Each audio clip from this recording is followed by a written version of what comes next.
Hi, friends. Welcome to Kismet. I'm Jackie Abramov. I am a Western tropical astrologer using the Plastis House system. I'm currently in Phoenix, Arizona, and I'm so glad you're here. Welcome to Kismet. I'm here today to talk a little bit about astrology and tie in really deep esoteric wisdom and mysticism that is real that we can use for our everyday lives.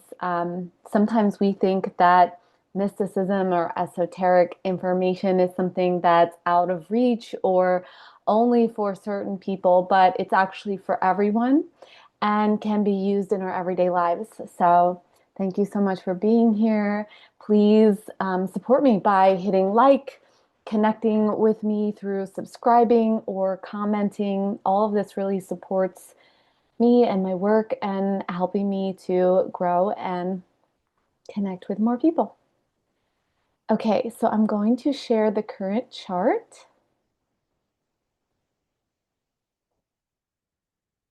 and talk a little bit about the astrology of August 2025. There is, um, so we're right in the middle of this retrograde. And we have about 10 or 11 more days of Mercury being in retrograde. I'm recording on August the 1st. So if you listen to this later, then just adjust because Mercury's in retrograde until very, very early in the morning on August 11th. And on July the 31st, we just had Mercury Cazimi the Sun. This was happening at exactly 9 degrees of Leo. So you want to connect back if you haven't already. What are the important messages that were coming up? What were the themes of July the 31st or a day before or after? Because whatever themes and messages are coming up around this time are going to be related to the overall retrograde energy. And this has to do with you uncovering something that has to do with the shadow element, something that's been in a blind spot for you. This is what Mercury retrograde is all about. It's about seeing something in a different way, understanding something deeper. It's about, revisiting something that you've needed to work through, maybe that's been difficult to work through. So it's a time to listen more intensely and more accurately. And sometimes that happens through difficult situations. And it's the difficult situations that show us what we're actually feeling or what we've been experiencing. And maybe we've been turning a blind eye to it. And now that, this experience happens or this message comes through and we maybe get triggered or, emotions rise, then we're finally able to acknowledge what's been there the whole time, but that maybe we've wanted to avoid or ignore or not really look at. So it could be that in the next 11 days, you have more things that are coming up that are ready to be acknowledged and worked through. But Mercury takes 2 weeks after it stations direct to go back over its shadow phase. So it might not be until the end of August that you kind of feel a lot of clarity coming in regarding whatever has slowed down over this period. So all of August is a little bit of a reprieve. It's a quieting time, even though we're gonna have a lot of really exciting things happen. There's still something being drawn back, something that needs our attention. And of course, this doesn't stop everyday life, and this doesn't stop all the good things that are going to happen or the difficult ones. So the first couple weeks of August are definitely a time where I think a lot of people are going to be taking trips or traveling. And this actually is great for the mind because it gives you a break and a time to let thoughts come in, let new ideas come forward, and helps you to kind of get through this evolution that you're in right now. Like we're all in a moment of evolution. And this year, of course, is about this really deep, transformative releasing and letting go of what we've been clinging to. I've talked about this many times. We're in this 9 year. It's the year of the snake. It's about a shedding. It's about a letting go of things that we're clinging onto that are ready to be let go of. So this retrograde might be some time where you're really feeling ready to clear out, whatever has been kind of clouding your space. Um, you know, Retrogrades give us that space for acknowledging where there is too much happening and we need to actually draw it back so we can focus our energy on what we really want to be focused on. It's also very interesting thought to kind of play with here is that sometimes we cling and we hold on to things, and this is a year that's asking us let it all go, get rid of it. That nature abhors a vacuum. So when we actually do clear out space, what we're doing is we're making space for something new to come in. So the things that are actually going to be aligned don't have space to come in. If we have too much clutter, if we have too much going on, if we don't have enough space, how can we add anything else? So this is really important to, connect with, okay, can you sit with a little bit of empty space? That it's actually okay to have empty space. And in fact, that's, what we do on vacation. We have empty space so that we can just be. So the first couple days of August, we also have this very prominent square. And this is happening with Venus square Saturn and Neptune. So Venus is at the first couple degrees of Cancer, and Saturn and Neptune are both retrograde in Aries at the first couple degrees. So this square is definitely connected with something that happened earlier this year. We had Saturn and Venus conjunct on January the 18th. And so this conjunction was connecting us with some area where we're needing to take ownership, responsibility for our feelings, for our emotions, and for the way that we're showing up in relationships. So this whole cycle of Venus and Saturn is going to be asking us to acknowledge the relationship patterns that we are engaging with and to bring awareness so that we can then relinquish that relationship pattern. Of course, that does not come easily, and that's going to be something that takes, a lot of intention. So you may or may not do anything with the information that you're getting, but there is awareness coming up around these first couple of days of August. So do not be surprised if you have an encounter with a friend, a loved one, a female person, or in a relationship where there's tightness or tension. This is because this is a time to acknowledge this pattern so that you can decide how you want to change and evolve your way of relating. So this is not about there being something wrong with the other person. Rather, it's about acknowledging that this is your pattern that you keep repeating. So you can look back to January the 18th-ish or somewhere around that time and just notice, was there something happening? This could be with a boss, this could be with authority, around that time that you're needing to recognize is in a transition phase right now. This could also be with any person that represents authority because Saturn connects us with people who represent authority and maybe where we're giving our authority away. So for some people, this could be a boss or somebody that is, quote, in charge of you. Um, and this is an opportunity to take your power back, own your own decisions, to realize that at the end of the day, there is no boss of you. You are the only boss of you. And even if you have a quote boss or manager, that they do not actually have any power over you that you haven't given them. So again, this tension is an invitation to look at and think about, how are you using your choices to meet your own needs? There's something very key here about meeting your needs and that other people are not designed to meet our needs. It's not someone else's job, okay? So often we think that in relationships, people are supposed to do what we want them to do. They make movies about this. um, but in reality, people are not made for us.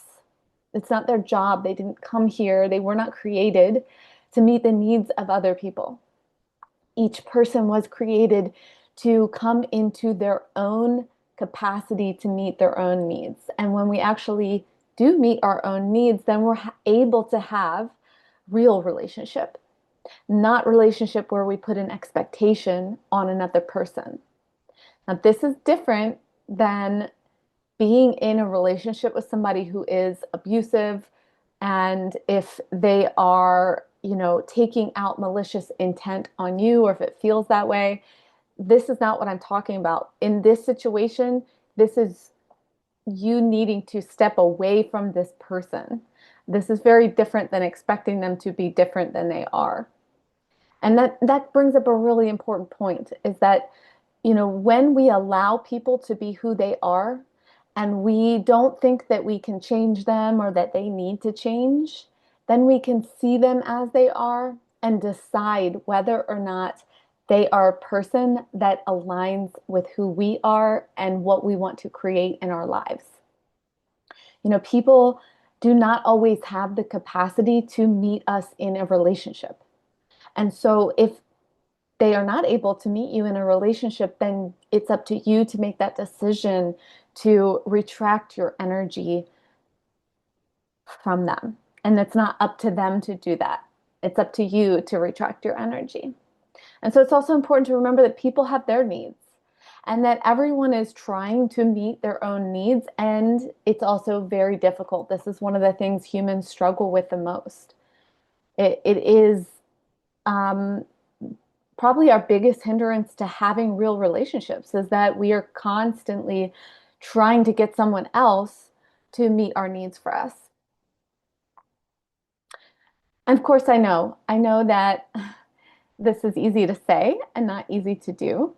Um, and this is exactly why I offer one-to-one counsel and somatic sessions, because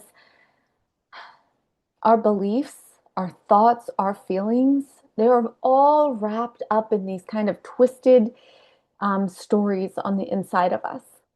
And so it takes time to unravel and untwist some of those feelings and stories. And we don't just change the way we're relating overnight. Changing the way we relate to people is actually usually going to involve some kind of grief, some kind of difficult feelings, because we are familiar. And when we're familiar with relating in certain ways, it feels really scary to stop relating in those ways. And we've trained ourselves as to how we're going to relate. So it doesn't just switch or change overnight. You have to retrain your body, mind, and spirit about new ways of relating. And, sometimes we do that and we become hardened. So that is not something that's always helpful, but sometimes it does get us through a certain experience. We harden ourselves. But ultimately, that hardness is not going to support us to feel good in our bodies. So overall, this is a very, very powerful time to be witnessing yourself and taking note. How are you ready to transform the way that you're relating with people? Okay, we have a very important portal happening. It's the Lionsgate portal. And this kind of officially starts on July the 25th or 26th, depending on the year and the time and the rising of the dog star Sirius. So that is what the Lionsgate portal connects us with, is this period of time when the dog star Sirius rises with the sun. And so this begins around July the 26th and it goes to around August 11th or 12th, depending on the year. So the dog star Sirius is connected with a lot of ancient traditions, and it has many different meanings. It has a relationship to both benefic and malefic experiences throughout history. But the overarching theme of this star, which is the brightest star in our solar system, is that it's about renewal. It is this connection to the life, death, life cycle. So in the Egyptian culture, historically, Sirius was connected with the rising of the sun, which also signified the flooding of the Nile River. And so this flooding was this enrichment that brought life into the desert and into the earth. And so Sirius is also associated in the Egyptian culture with Osiris. And Osiris was this Egyptian god that symbolized and represented resurrection and immortality. Then Sirius was also associated with Isis. And Isis is this goddess of healing of the earth, fertility, and also this preparation energy for the underworld or for the next realm. And then dog star Sirius is also connected with Anubis, and Anubis is this god of the underworld who served as a guide to those who have passed away. So there's a lot of connection here to ancestors, to those who have passed. There's a deep connection to spiritual awakening, death, and rebirth. And this is all about both our journeys currently and our journeys throughout many lifetimes. So you may be in the midst of a personal moment of transformation as this, if this star is prominent in your personal chart, especially if it's prominent in your solar return chart. And a solar return chart is a chart that is cast for the exact day, time, minute that your sun returns to the degree, a minute, and second that it was when you were born. So that is not always on your exact birthday. But you can cast a solar return chart or get a reading. I love doing solar return chart readings. And if you have one in August, this is a great, great time to connect with your solar return chart. Now, we also have this incredible conjunction with Venus and Jupiter that is going to be conjunct this dog star Sirius exactly on August 11th. So this is at 14 degrees of Cancer.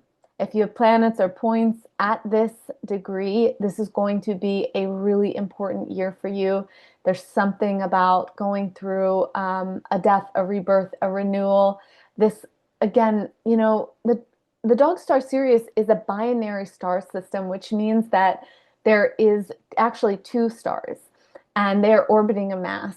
And so this is very symbolic of that light and dark aspect of humanity, the light and the shadow. So I think that this is why this star is so connected with both benefic and malefic experiences throughout history. But this also means that collectively, because we're having this happen to the collective, that there is a very important experience or moment that we are all going through of death and rebirth. And this is an important transition for us as a collective. Now, often throughout history, Sirius is connected with this great deluge energy, which is water, which is a lot of water moving in a very fast way. And so many different places in the world could experience events that are related to water. Personally, I will not be predicting those, but they are a connection to the earth and to the earth receiving this flood of emotional energy, right? Water connects us with emotions and emotional energy, and it connects us with very deep feelings that we have carried throughout our lineage. It's also very connected with stories. So another super important note about Sirius is that it's connected with time. Now, in the Mayan culture, Sirius and the rising of Sirius actually marks the beginning of their new year. So this star has many different types of symbolism, and that just tells you the significance of this moment, of this experience. So we're thinking it has to do with time, it has to do with water, it has to do with story, it has to do with emotion, it has to do with our soul's spiritual evolution and life and death and rebirth. So there is a huge, huge opportunity here for us to connect energetically with our own spiritual growth right now. So we think of this period as, the Lion's Gate being this space where everything is being heightened. And, 8-8 connects us with the energy of the infinite, of abundance.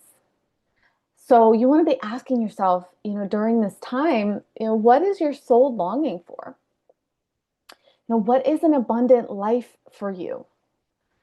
We often think that abundance is about money. We think abundance is about, having wealth. But abundance is found in a space inside of us that is much, much deeper than this outside realm of money or finances. Nature is in the most bountiful and abundant state of being, and yet nature has no money. So the essence of abundance isn't having, it's in our being. And our being is about how we feel. Our feelings are sending out a frequency into the world, and that frequency is like a magnet. You know, I, I'm I'm great with, I love, gratitude practices. They're very nice ways to stir yourself up and connect with the feelings of gratitude. But you need to know that if your soul is not doing something with your time that is connected to your spirit, that is connected with a soulful purpose, then no matter what you do, no matter how many gratitude practices, no matter how many meditations you do, you're always going to have to keep returning to these constant ways of trying to remind yourself. And that's because you're not connected to lasting feelings of abundance. And there is no simple fix for being in a natural, lasting state of abundance. You can't do this manifestation technique and then you're suddenly going to always, it's a way of being. It's a change in the way of your inner being. It's a connection to something very deep inside of you that no one else can tell you exactly what that is for you to discover. And it sounds simple when I say it, but this is honestly the most difficult thing for us as humans to do. um, Connecting with our soul's purpose is what led me to astrology. And I don't think that astrology is necessarily the answer, but I think that astrology has threads that can lead us to see what is already written inside of us, that we're not grasping. We can actually come inward and hear and listen to ourselves. And this is the essence of so much of what I'm here to teach and guide, is that you don't need other people to give you the answer. You have it. And so this is exactly why I work with people in one-to-one somatic release and reprogramming work. In this work, I'm guiding you to come inward, to become aware, to listen to yourself, to discover what's on the inside of you. And of course, I offer guidance, but there's no telling you what to do in these sessions. This is an awakening experience because we carry so much grief, we carry so much sadness, we carry so much that blocks us from accessing the abundant state of being. And that is because the abundant state of being is a state of flow where we're not blocked, where we're able to let things move through us. And this is why I call it somatic release, because we're teaching the body how to let emotions move through us instead of holding them, clenching them, and keeping them stuck inside. So during this period of time, this first couple of weeks of August, but definitely on the 8th, the 9th, the 10th, and the 11th, you want to be asking yourself, what am I doing with my time that isn't really in alignment with my soul? This can be so many things. This could be spending time with certain people. This could be your work. This could be eating a food that you know is destructive to your body. This could be watching TV. This could be doom scrolling. This could be shopping. This could be any kind of little habit that doesn't really feel good, but you keep doing it because it's so familiar. So notice for yourself what is sucking up your time. I remember back in 2013 when I was in a really important transition and turning point in my life, that I just felt like I never had time. I was just so busy. I was always rushing to have time. I worked at 9 to 5, and then it just felt like everything just was always flying by. And around this time, I began to make some shifts. Something happened on the inside of me, and I was, you know, deciding like, okay, I want to figure out how to get my time back. Like, what am I missing? And what I realized is that I needed to set my heart on something that I really wanted. And so in 2014, I did that. I really set my heart to a mission that I was going to do something specific. And when I did this, everything in my life began to change. Suddenly, I had all the time I wanted. I was filled with energy. I could not wait to wake up in the morning. And of course, this was not the end all be all. And I've gone through many different iterations of my life and my relationship to time since then. But this was a really important awareness and turning point of how um, I went from having what felt like no time to doing everything I wanted to do with my time. So, remember that what you think about abundance today may not be what you think abundance is in a year from now. And this is actually really important that, whatever you're chasing, whatever you're seeking right now, you might feel really impressed to change in 6 months or in a year or in 2 years. And we don't want to think that we've just got it all figured out. That's actually a hindrance to our evolution and our journey. It's actually that willingness to change and that humility to say, wow, this really isn't working for me anymore. Like I thought this was the answer and it's actually not. That is what supports us to change. And I want to just make this point. I think this is really important that changing and evolving is not about becoming better. I think so often our society, all the podcasts out here are just so focused on like becoming a better version of you and becoming good and getting better. And when we do this, we tend to miss out on the real evolution of our soul, which is about understanding. And the truth of evolving, truly evolving, is that we stop judging ourselves. We stop looking at ourselves as bad or wrong. And this would mean that we're not looking at it as I need to become better, but I'm pursuing what I really want. And so getting clear on what you really want, which again, I know is not an easy thing to do, is what's going to support you to evolve in the ways that are going to actually feel good and not contain all of this judgment. Okay. Um, so I think I kind of went on a little bit of a off subject there, but coming back to Sirius as um, this binary star, this star that is connected with this very pivotal energy of renewal and change and rebirth. This is a special time for us to connect to our spirit. And on August the 9th, we have this full moon that's going to perfect in the sign of Aquarius.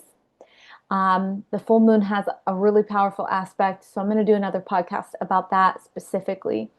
But it perfects right before the 8-8 portal. And 8-8 portal is very connected with this significant, abundant power, infinite energy, and connection to the universe. So if you're in Phoenix and you want to connect with this energy, I'm hosting a full moon event on the night of 8/8 to align with this energy. Would love to have you there. Um, Eight is this number of infinity and abundance. And when we double it, it really opens this energetic portal for our highest potentials, our truth, our souls, like what we hunger and thirst for. This is such a great time for seeing a vision, connecting to that inner knowing, being guided by our ancestors, being guided by our guides. um, this is about that deep, soulful connection to the divine, to the infinite, to the universe, to great spirit. And of course, this is what abundance is this inner knowing, this complete power of being, the power of being, knowing, being fulfilled in your own body. So on 8/8, this is a day that you want to align to your inner truth, connect to your soul's desires. Um, for some of you, it's going to be about shedding, it's going to be about a rebirth. For other people, it's going to be about calling in this next level of growth, of manifestation, of being able to hold a bigger version of yourself, of being able to hold more power, being able to see yourself in more light, in more beauty, in more goodness. If you are also, if you are in Phoenix on August the 11th, we have an incredibly special alignment happening with Venus, Jupiter, and the dog star Sirius. Um, I mentioned this a little bit earlier, but this is incredibly special. Venus is this planet that represents love, art, beauty, soulful relationships, expressions. It's about this feminine quality of um, fully being in our bodies and in the sensual goodness of life. And then we have Jupiter, the planet of wisdom and our soul's purpose and meaning. And Jupiter is about this very royal sense of purpose and what we're seeking in life. And it's about magnifying wherever it touches. Jupiter makes things bigger, makes things more profound. And both of these are conjunct to the star Sirius. It's really, really special and amazing. So there's a bigness to this energy. There is a expansiveness here. Now, all of these are happening in the sign of Cancer. Cancer is a deep, deep wisdom. It's deep feelings. This is an emotional kind of energy. This is about connecting with our belief systems, those stories that are written deep inside of us. In fact, this is the 5 days or so around this period are going to be so incredibly powerful if you are wanting to do any kind of healing work. And if you're in Phoenix on the 11th, I'm hosting a women's gathering. We're going to be we're going to be um, creating our own mantra. We're going to be singing. We're going to be opening ourselves to this beautiful, magnetic, expansive field of energy. And if you, of course, cannot come, you can do this yourself. You can sit outside and stare at the night sky. You can journal, you can write, you can create a sankalpa, you can paint. Anything you can do to engage your creativity on this day is going to be so, so supportive. Um, Remember your words on this day because they're like sending out an echo into the world. It is a vibration that you are sending out on this day. And of course, if you have any planets or points at 14 degrees of Cancer, then this is probably going to be a really significant year for you, a significant period of time.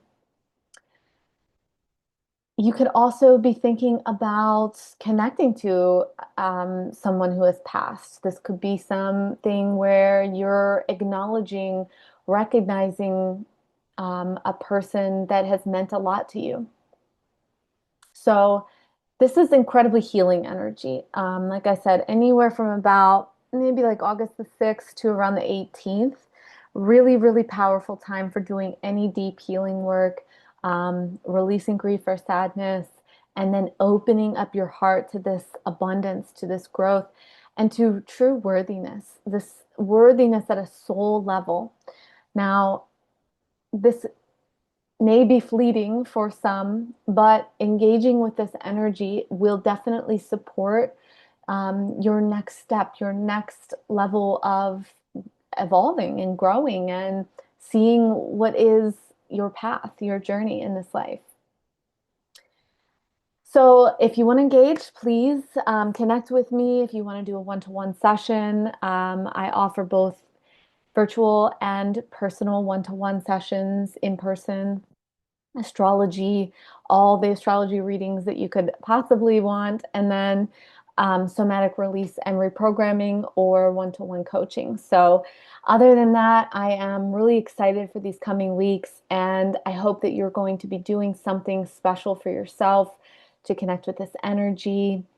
Um, and I'll be back soon with some insights for the full moon in Aquarius. Other than that, sending you all so much love. Bye for now.